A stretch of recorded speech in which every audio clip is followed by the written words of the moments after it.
So one of the functions of the apostle, especially if you read the book of Acts, that they will go into uncharted areas or areas where the gospel has not been proclaimed freely. There's not many believers, not many converts, and they will go into these areas. Many of these areas would be pagan or areas where they were not worshipers of God, Yahweh, Yeshua, Jesus, right? So they would have to go into these areas where Jesus is not worshiped, and they would have to, please hear me, they would have to, because they were pagan areas, they would have to go in with signs, with wonders, with miracles, with healing, with prophecy, with the supernatural.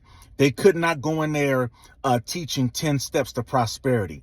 They could not go in there teaching 5 steps to a better life. Please hear me. They could not go in there, talking about 7 steps to a better marriage. They could not go in there preaching motivational messages of how to be a better co-worker and all that. No, they went in there and they worked miracles.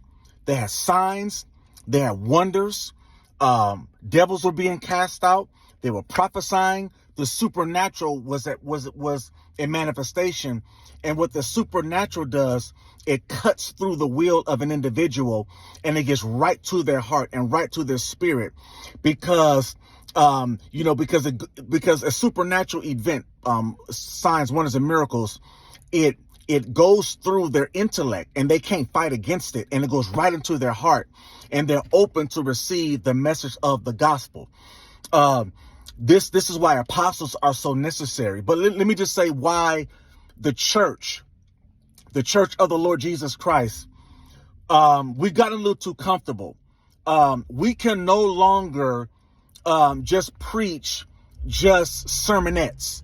We can't just, come up here on Sundays and preach, 10 steps to a better life, how to be a better co-worker,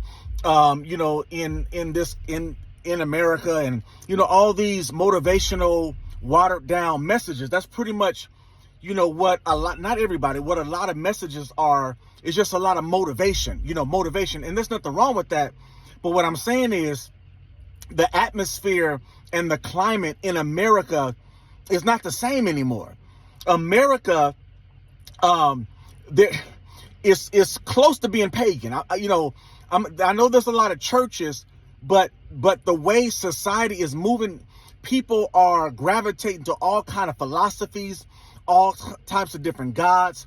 They're worshiping all kinds of different things. People are off into all kinds of things, and people are moving away from the things of God. Their heart is hard towards the church. They're not thinking about Jesus and the church like they used to. And so because of that, the church now, we cannot just get up and hoop and holler and just have an organ playing behind us and just ranting and raving. No, we have to have the supernatural now. We have to cast out devils. We have to prophesy. We have to work miracles. There has to be signs and wonders. There has to be more than just a religious experience now.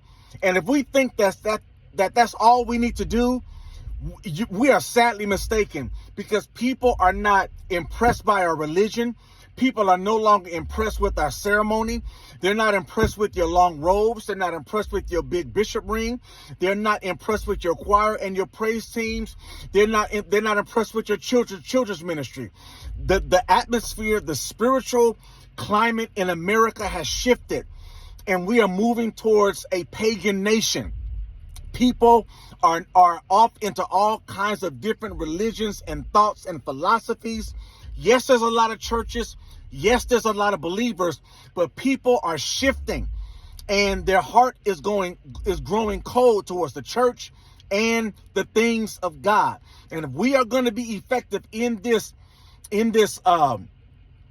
generation, in this season, we are going to have to do more than just intellectualism. You're going to have to do more than just being cunning and crafty with your words.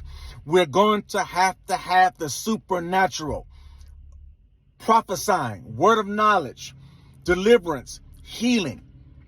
Everybody, not just pastors, not just preachers. We as believers, it's time for us to elevate, and it's time for us to move into the supernatural, Because if we're going to win this nation, we got to have it.